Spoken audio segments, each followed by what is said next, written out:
Kenyatta of the Republic of Kenya on a state visit at the Union Buildings in Tshwane. For more on this, we're joined now by SABC International News Editor Sophie Mokoena. Very good morning to you, Sophie. Quite an activity-filled morning. What has been happening so far?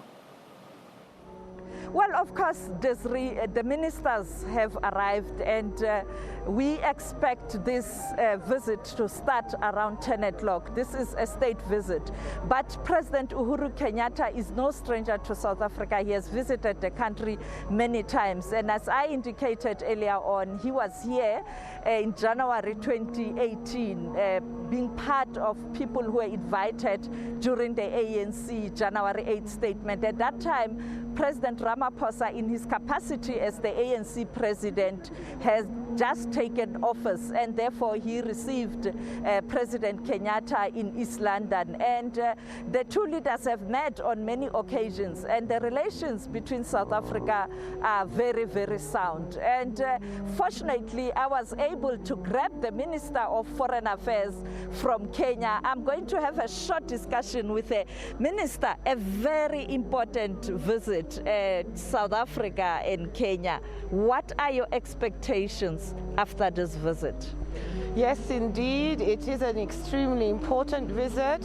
We are delighted to be back in South Africa. This visit will affirm the long-standing relationship between Kenya and South Africa. It would allow us to reflect on a number of issues of mutual concern, be it trade, be it tourism, and importantly, how we will manage the post-COVID-19 era, how we will rally, how we will work together on areas pertaining to vaccines and health. It is an important visit because it comes at a time when Africa is looking for strong leadership, it's looking for direction, it's looking for partnership, and it's looking for a new impetus. And we hope that South Africa and Kenya's relationship will be that point of invigoration for our continent. At a time where the continent is battling in terms of putting fires and silencing the gun on the continent, Kenya being a member of the Security Council, of course, peace and security will also feature in these discussions, looking at the current challenges of insurgents in the Sahel region, in East Africa, in West Africa, but also in Southern Africa, Mozambique. Well, what it requires from us is a great deal of collaboration between African countries, an understanding of the threat environment, and putting into place cooperative mechanisms to deal with them. The challenge of silencing the guns on the continent is still with us, but it is critical that we work together to find the solutions. The steps forward are never easy, but what is required is a convicted leadership, a leadership that's committed to the idea of an African peace, a leadership that's interested in the whole idea of Pan-Africanism. And I believe Kenya and South Africa share these values, and we are prepared to work together on every part of this continent to facilitate that idea of an African peace. Thank you for your time, Minister. I hope you will be able to have fruitful deliberations and a productive day. Thank you so much for your time. Thank you so much. We hope for a very successful day and visit. There you have it, Desiree, the Minister of Foreign Affairs, talking to us about her expectations as a person who is responsible for diplomacy.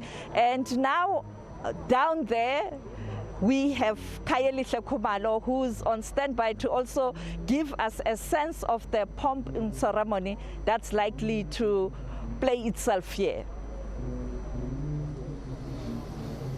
Well, that's right, Sophie. Thank you so much indeed to our international editor. So right behind me, it is a vantage point, Desiree. You can see that the artillery personnel here from the South African National Defence Force, they've laid out everything to make sure that those G1s, and right next to them, you can see that they are blanks that will be fired. So it's part and parcel of making sure that President Kenyatta is given that respect that he deserves. So it's purely reserved for the heads of states, for the prime ministers, for the kings as well, who are coming to South Africa to be honored. But by all accounts, quite a very significant moment between Pretoria and Nairobi, given the very importance of the very relations that are attached between the two nations. In fact, whenever you look at some of the common values, Desiree, that they share, when you're talking about human rights, when you're talking about peacekeeping in Africa, we do know that South Africa and Kenya